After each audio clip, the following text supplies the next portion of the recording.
Did Games Workshop just confirm some of my craziest Alpharius theories on the Warhammer community website today?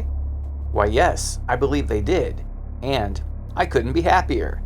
So this morning I awoke to find there's a new pre-order up on the Warhammer community site, Alpharius and Alpha Legion Saboteur and an Alpha Legion Contemptor Dreadnought from Joytoy. And while the toys themselves are absolutely glorious, it is the words that accompany them that I am most happy to see. Is the newest Joytoy Primarch Alpharius or Omegon.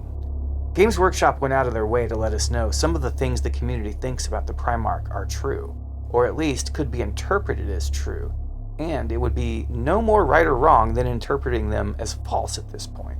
Did they fully confirm anything? In true Alpha Legion fashion? No. But what they did do is lift the smokescreen just enough to see some things that get denied heavily by Alpha Legion haters are just as plausibly true as they are plausibly false. That is to say, we shouldn't be discounting some of the theories about the twin Primarchs that are out there. So let's look at just what it is that they said on the Warhammer community site, and then examine that a bit and see how their insane statements foreshadow some very intense lore and models coming for Warhammer 40k. I, for one, could not be happier, and gotta say, when I made a point about Pandemonium getting delayed, I meant it, and apparently so does Games Workshop. Okay, so the whole article goes like this. The duplicitous warriors of the 20th Legion get the Joytoy treatment with a trio of awesome new action figures starring the Primarch himself, Alpharius. Like his brothers Horus, Rogaldorn, Magnus, and Sanguinius, Alpharius is an immensely detailed figure standing approximately 7.5 inches tall with 28 points of articulation, replicating the beautiful Forge World resin miniature with outstanding attention to detail. All of his signature war gear is recreated from the deadly pale spear down to the Pythian scales, his artificer power armor. Alpharius also comes with the Hydra's Spite, his Archaeotech Plasma Blaster, and 4 alternate hands to help pose his weapons appropriately. This figure is a must-get for fans of the Alpha Legion, and having the mysterious gaze of the threefold serpent keeping watch from your shelf can only be a good thing. Omegon isn't the only member of the 20th Legion joining the Joytoy Horus Heresy range, as the Alpha Legion specialist Saboteur Consul sneaks onto the scene with shotgun cocked and knife in hand. These sinister agents of sabotage are masters of crippling enemy infrastructure and winning battles before the first shot is fired, both things that make them highly prized battle brothers in the Alpha Legion. Sometimes, however, the time for stealth has passed, and even the 20th Legion know when subtlety can take a backseat to raw, uncompromising violence. Those legionary heroes interred within a Contemptor Dreadnought know this well, and the bloody swaths they cut through enemy ranks with their Gravis plasma cannons and massive crushing fists are often the final word in a failed negotiation. These monstrous machines stand a respectable 9.5 inches tall and are sure to dominate your desk where lesser action figures cower. Just remember, if you lose one, 2 more must take its place.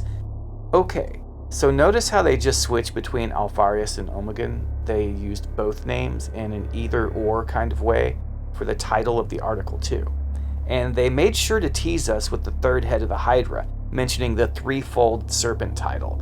But they also make sure to rip off the line from Galatro from the Cabal.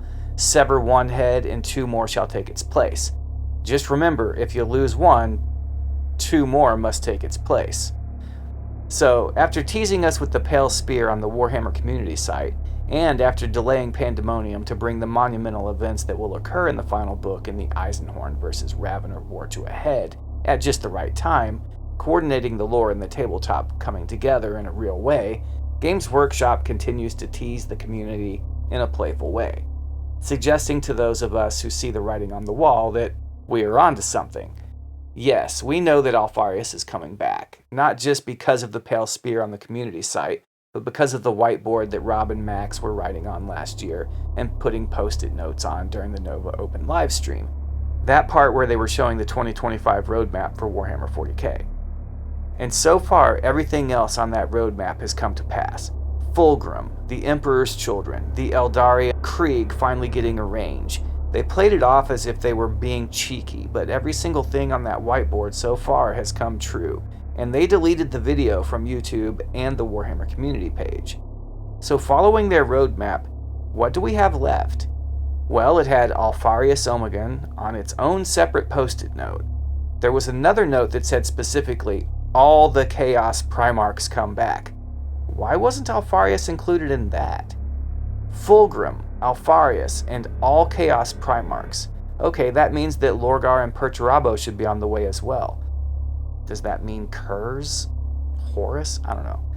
And people have been stating for 2 or so years that Perturabo has been finished and ready to go.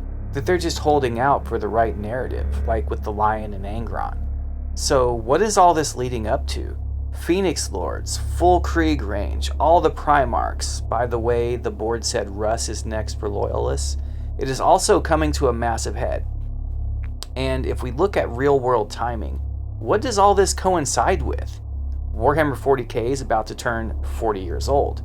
On August 29th, 2027, if I recall correctly, the game turns 40.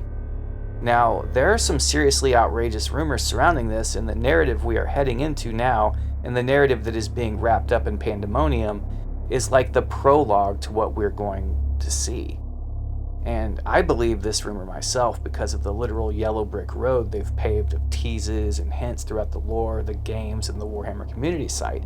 But the Emperor is going to return, in one shape or another, in one form or another, whether you believe it is a good idea or not, whether he will still be on the Golden Throne or not, as if he is sharded like Magnus the Red, whether the Star Child has anything to do with it or not. But he's going to return, and it is going to make the setting way darker. The Golden Throne is failing, we know that. The Emperor is a perpetual, we know that too. But he cannot heal from the wounds Horus inflicted upon him, and the throne is all that is sustaining him. However, a major piece of his soul is no longer with him. Now I'm going to take this a bit further. If the throne fails, the entire galaxy will be in darkness like Imperium Nihilus. So the setting will get more grim and more dark. But Big E could return as the Dark King, and as the Star Child. It could be both, and it could be something we don't expect, and change the setting irrevocably. Or Games Workshop could play it safe and just let the 40th anniversary fly by and do nothing significant with it. But if that is to be the case, they sure have put in a lot of effort to mislead us that they are doing something. So I personally feel that this is all clear when we look at the Emperor's Tarot, just as they did in the lore in The End and the Death, Volume 3. The cards they revealed on the community site when the Arcs of Omen narrative campaign happened showed a lot of this. And in true Games Workshop fashion, this is all a case of it being a little less clear, a little murkier, the more they say on the subject. But they don't do anything any more flippantly. This move with Alpharius and the way they presented it on the Warhammer community site is telling.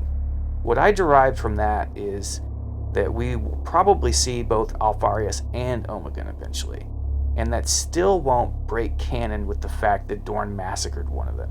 Sever one head and 2 more shall take its place. Yeah, people call me a conspiracy theorist when I say that, and now Games Workshop is riffing on that, teasing us with it, using the words of Galatro himself to poke at us with. Anyway, what do you guys think? To me, as sparse as it was, the few lines they used are quite telling, and deliberate. Alpharius is coming in Joytoy form at least, and he's glorious. If they faked the community out and Games Workshop pulled a fast one, and all the Alpharius hype and build-up was just for a Joytoy, that would gain a lot of ill will from the community. Nobody's going to appreciate that, and they know that, which leaves only one option on the table. Teasing us or not, they're being sincere. Anyway, Alpharius is on the way, the Joytoy is awesome, but it's just another tease, another mask under which hides the true face of Alpharius and his inevitable return. The next 2.5 years are going to be a very wild ride.